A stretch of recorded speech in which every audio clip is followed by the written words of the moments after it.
안녕하십니까. 절벽 타는 황구입니다. 자, 이번 주에 세 번째 산행을 오늘 주말에 갑니다. 아래 산행을 한번 갔다 왔는데 별 내용물은 없고 그냥 궁금한 곳에 몇 군데 그냥 답사만 한 거 갔다 왔습니다. 그래서 영상은 올리지는 않았습니다. 오늘 이제 봄의 기온이 만연하네요. 지금 기온이 17도까지 올라왔고 바람은 시속 20km 정도를 부습니다. 그러니까 안 불, 좀 약간 쌀쌀할 정도로 부습니다. 바람 자체가. 그리고 지금 이거 뭡니까, 한파가 끝나버리니까 이 또 미세먼지가 있습니다. 하늘 자체가 좀 뿌옇게 나오네요. 그러니까 날씨가 따뜻해지면 미세먼지가 있고 날씨가 추워지면 미세먼지는 없고 다 가질 수는 없는 것이 자연인 모양입니다. 자, 오늘 강쪽의 협곡인데 항구가 답사를 가본 적은 있거든요. 올라가 보진 않았는데 그것을 본 시즌 되면 가려고 했는데 가려고 하다가 셋오프도 왔는 게 있고 장비 테스트도 한번 해보고 싶고 그래서 겸사겸사 가봅니다. 셋오프를 오늘 사용할지 사용 안 할지는 모르겠지만은 오늘도 한번 가보겠습니다. 기온은 상당히 좋고 산행하기 날씨는 상당히 좋습니다. 오늘은 오리틀 패딩 입으면 안되고 그냥 안에 내피 하나 정도만 입으면 될 것 같네요. 계속 갑니다. 자, 저기가 오늘 가야 할 절벽입니다. 본 시즌에 오려고 했는데 항구가 운동 삼아 한번 왔습니다.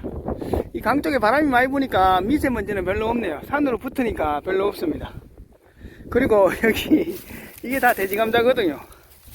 돼지감자 꽉 있는데 캐보니까 황구 손가락만 합니다. 이 굵은 게 있지 싶은데 굵은 건 없네요. 이게 한해 살다가 다 죽고 그 다음에 또 굵은 게 나고 이런지 그건 모르겠지만 안에 있긴 있는데 다 동글동글합니다. 그래서 대충 캐고 그냥 황구 한번 먹을 정도만 캐갑니다. 이 돼지 새끼도 먹어야 되니까 다 캐가면 안 되겠죠. 자, 이 강 쪽에 한 높이가 한 30m 정도 되는 절벽인데 자, 저 오늘 산행은 그렇게 많이 걷고 이런 건 아닙니다. 근데 로프 타고 내려오면 저쪽에서 한 번, 두 번, 세 번, 한 네 번 정도 항구가 못 올라가면 다시 내려갔다가 저 위에가 다시 올라가고 이런 식으로 지금 산행을 한번 해보려고 합니다. 시간도 그렇게 많이 걸릴지는 모르겠습니다. 일단은 가시덤불이 많으니까 새 로프 말고 옛날 로프 40m도 거의 커버 칠 수 있지 싶은데 일단은 한번 올라가 보겠습니다. 안녕하십니까. 절벽 타는 황구입니다. 자, 드디어 오늘 산행이 시작되었습니다. 오늘 산은 강 쪽에 한 150m 정도 되는 산인데 이 하천 쪽에 바로 절벽이 한 30-40m 절벽이 있거든요. 항구가 보니까 이 밑에까지 내려올 필요는 없습니다. 저 중간까지만 내려와도 다시 저 옆으로 복귀할 수가 있네요. 밑에서 보는 거하고 올라와서 보는 거하고 또 틀립니다. 지금 저쪽으로 우회해서 가려고 하다가 이쪽에 가시덤불 쪽에 길을 루트를 하나 확보해놔야 항구가 나중에 로프 타고 중간으로 길로 지나갈 수 없으면 이쪽으로 내려와 가지고 이 가시덤불 헤치고 가야 되거든요. 그렇기 때문에 올라가는 길을 이 가시덤불 헤치고 이쪽에 길 하나 루트를 하나 만들면서 지금 올라갑니다. 그래도 겨우니까 오지 여름에 이런 가시덤불 함부로 못 들어옵니다. 왜냐면 이 밑에 벌집들이 있을 수 있거든요. 이 가시덤불 속에 들어갔다가 벌집 건드리면 그날은 거의 반 죽는다 봐야 됩니다. 자, 오늘 당 가보겠습니다. 오늘 준비물은 물은 1리터 각각 2병이고요. 식량은 초콘 각각 2개, 비상식량은 초코바 3개입니다. 그래 높은 산은 아닌데 본격적인 산행은 내일입니다. 내일을 위해서 오늘 몸도 풀 겸 겸사겸사 한번 가보겠습니다. 절벽은 자유다! 출발! 지금 저 아래서 올라오면서 드디어 절벽의 중간 턱까지 왔습니다. 이야, 절벽은 상당히 좋은데 이 뭡니까, 저 석이 같은 거 저런 것이 꽉 덮고 있네요. 부처선보다는 그래도 저기 낫는데 올라오면서 이렇게 초대물 상태가 한두 개씩 딱 걸려 있어야 항구가 최고 좋아하는 그림이 되는데 아직 그런 그림은 안 됩니다. 일단 절벽은 상당히 좋거든요. 자, 지금 일로는 올라갈 길이 없으니까 이 옆으로 우회해 가지고 저 상층부 턱까지 한번 가보겠습니다. 자, 이제 절벽 위로 올라왔습니다. 저 절벽 중턱에서 올라올 때 요 위에 이게 살짝 보이더라고요. 그럼 황구가 이 망주석 위에 이거 뭡니까? 이게 깔때기 같은 거 있잖아요. 대가리. 이게 살짝 보이길래 설마 절벽 땅떨어지 위에 무덤이 있겠나 싶었는데 올라와 보니까 역시 무덤이 있습니다. 이거 보시죠. 이 수직 절벽 위에 이 터 안 보시죠? 여기 엄청난 무덤이 하나 있습니다. 이 앞에 있는 강이 낙동강이거든요.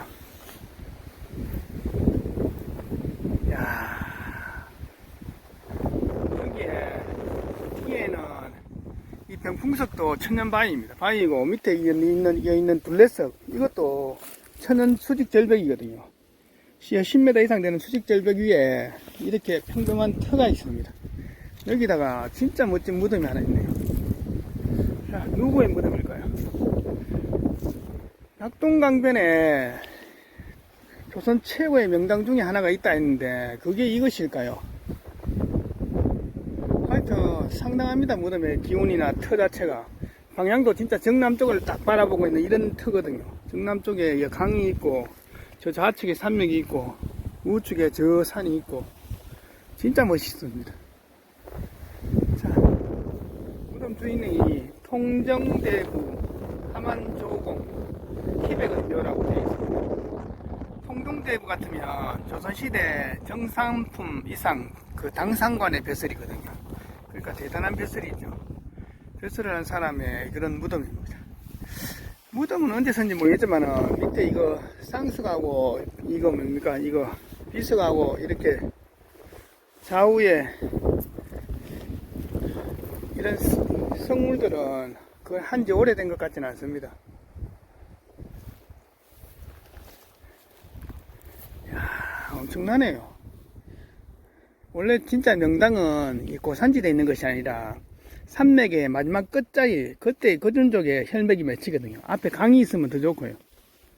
진짜 멋있습니다. 이 자리는 이 무덤도 좋지만 황구가 봐서는 이거 뭡니까 이 정자 같은 거 지워놓은 그런 자리라도 멋집니다.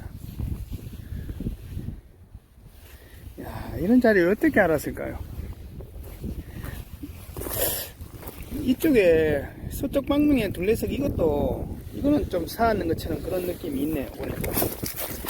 자, 이런 것은 좀 사았는 흔적이 있고 나머지 이 바위들은 다 천연암벽이거든요. 천연절벽입니다. 이것이. 자, 이 동남쪽에는 있는 둘레석은 다 수직절벽이잖아요. 수직절벽 위에 이런 것을 세운 겁니다. 야, 진짜 멋지네요. 황구가 인터넷 검색해보니까 함안조씨들이 이분들이 조선시대 대대로 벼슬하는 했는 명문 집안인데 이쪽에도 아마 그런 후손들이나 세력들이 있는 모양입니다. 하여튼 황구가 뭐 근래에 거의 한 1년 만에 봤는 묘터 중에서는 가장 좋습니다. 진짜 멋지네요.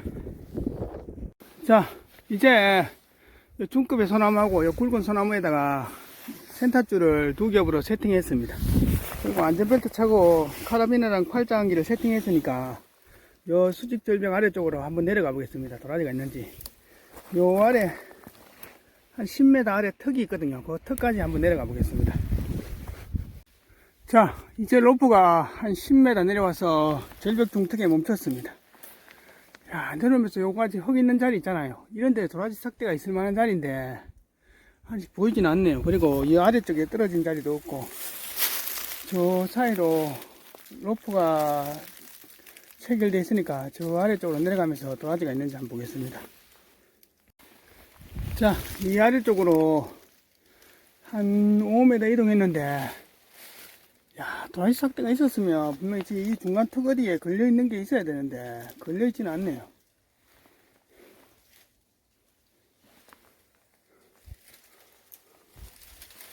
그리고 요 절벽 아래 이런 데는 원래 지금 수리봉이가 집을 짓는 자리인데 저 보면 동물의 그 배설물 같은 게 있는데 저는 수리봉이 똥 같지는 않는데 보니까요. 수리봉이가 먹이 먹는 자리 같기도 하고 그렇습니다. 상당히 큰 뼈들도 막 있거든요. 수달이나 아니면 뭐 수리봉이가 이런데 먹이를 먹고 그런 자리 같습니다. 아직 도라지 싹대 이런 것은 안 보입니다.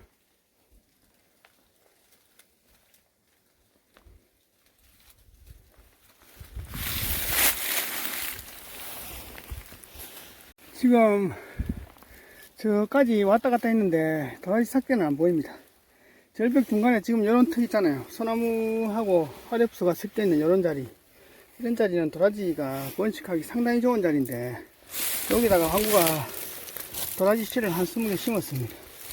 자, 이제 줄 잡고 다시 저 위로 올라가겠습니다.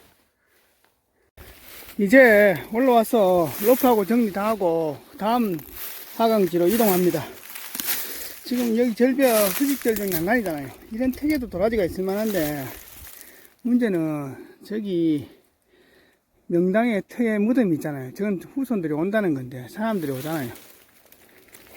물론 이렇게 절벽 난간에 아무나 설 수는 없겠지만은, 자, 일단은 뭐 본 시즌에 와봐야 뭐 저 도라지가 있다 없다 정확하게 판단납니다. 그리고 저 아래 한 10m 아래 저 중간 턱이 상당히 좋거든요. 저것도 저쪽으로 이동해서 한번 내려가 보겠습니다. 이제 두 번째 장소로 이동했습니다. 요 아래 요 뭡니까 저 무슨 나무인지 모르겠습니다. 저 나무 있는 쪽으로 한번 내려가 보겠습니다. 로프줄을 저 소나무하고 이 굴참나무입니까? 저 두 군데다가 세팅했습니다. 연결해가지고. 자, 요번에도 안전벨트 차고 카라비나하고 팔짱 세팅했으니까 요 아래 한 10m 절벽 아래로 한번 내려가 보겠습니다. 자, 로프가 한 10m 내려와서 절벽 중간 턱에 멈췄습니다. 지금 도라지 삭대가 있나 지금 살펴보고 있거든요. 근데 황구가 찾는 100년도 되는 도라지 삭대는 안 보입니다. 그런데 다른 게 있습니다. 여기 한번 보시죠. 야, 황구가 아까 저쪽 건너편 절벽 있잖아요. 저쪽 건너편 저 무너진 바위 그쪽에 수리봉이가 있을 것 같다 했잖아요. 똥이 있고 배설물 같은 게 막 있고 큰 동물의 뼈 같은 게 있었잖아요. 큰 동물의 토끼나 아니면 뭐 그런 큰 동물을 잡아먹을 수 있는 동물은 냉금류 중에서 수리봉이밖에 없거든요. 수리봉이나 아니면 검은 독수리, 이거 둘 종류밖에 없습니다. 그 수리 종류 중에서 가장 큰 거죠. 얘들이 있길래 황구는 저기 집이 없길래 그래서 뭐 그냥 먹이만 먹고 사나 싶었는데 여기 드디어 이런 게 있습니다. 자, 저기 하얀 게 뭐냐면 수리봉이 알입니다. 황구가 아까 맨손을 잡아보니까 따뜻하거든요. 이 품고 있다가 황구가 왔는 거 보고 날아가는 겁니다. 지금 너무 오래 노출되면 안 되니까 그냥 빨리 올라가야 됩니다. 자, 이게 수리봉의 깃털입니다. 자, 이게 수리봉의 알입니다. 얘들은 2개 아니면 3개 더 이상 안 놓거든요. 그렇게 키우는데 여기서 잘하면 한 달이나 있다가 한 달 정도나 2달 후에 오면 여기 수리봉이 부화돼 가지고 이 먹이를 먹이는 그런 모습도 볼 수 있을 겁니다. 아마. 여기는 지금 알 놓은 장소고 아까 저 건너편 절벽에는 먹이 먹자 거기는 먹이 먹는 장소고 이렇게 따로따로 해놨네. 이 절벽이 하나로 연결돼 있으면 같은 장소로 서는데 지금 연결되어 있는 게 떨어져 있기 때문에 저기서는 먹이 잡아서 저기서 먹고 여기서는 알을 품고 이런 자리입니다. 진짜 이쁩니다. 저쪽에 수리네 집에 있다가 지금 우측으로 한 10m 이동했는데 지금 이런 난간에도 상당히 자리는 좋습니다. 근데 도라지 같은 것은 전혀 안 보이네요. 삭대는요. 묵은 삭대 한두 개 같은 게 걸려 있을 만도 한데 전혀 없습니다. 도라지는 없을까요? 황구 생각에는 도라지 없다가 한 80%는 될 것 같습니다. 왜냐하면 이 난간에 있는 동안 삭대는 떨어지지만 이 중턱점에 있는 삭대들은 여기 가시덤불이 있기 때문에 걸려 있을 수도 있는데 전혀 안 보이네요. 오늘 그래도 뜻하지 않게 또 뭐 수리봉이가 귀한 알을 또 보여주니까 그거 하면 됐습니다. 다시 올라가서 로프 정리하고 저 좌측으로 아까 무덤 쪽으로 내려가든지 아니면 저 우측으로 저쪽 절벽으로 내려가든지 내려가야 될 것 같습니다. 초대물 삭대가 한 개씩 있어야 되는데 없네요. 이제 올라와서 로프하고 정리 다 했습니다. 물 좀 마시고 한 5분간만 쉬었다가 하산하겠습니다. 봄 시즌 돼봐야 도라지가 있을지 없을지는 그때 돼봐야 할 것 같습니다. 한 달 후에, 빠르면 한 달, 늦으면 한 2달 있다 오면 수리봉이 새끼들도 볼 수 있습니다. 자, 한 5분이나 10분간만 쉬었다 가겠습니다. 자, 이제 한 3시간 만에 내려왔습니다. 아유, 또 궁금한데 잘 갔다 왔습니다.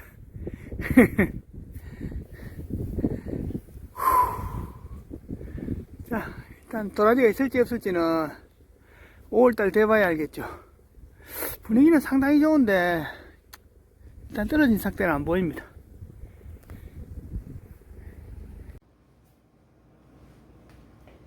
안녕하십니까, 절벽타는 황구입니다. 자, 이제 오늘의 총평입니다. 오늘 뭐 황구가 산에 가서 도라지는 못 봤지만 그러나 진짜 분위기 좋은 자리 가서 진짜 조선 그 낙동강 최고의 명당터도 보고 최고의 묘터도 보고 그리고 그 묘터에 살고 있는 조선 최고의 수리부엉이도 봤습니다.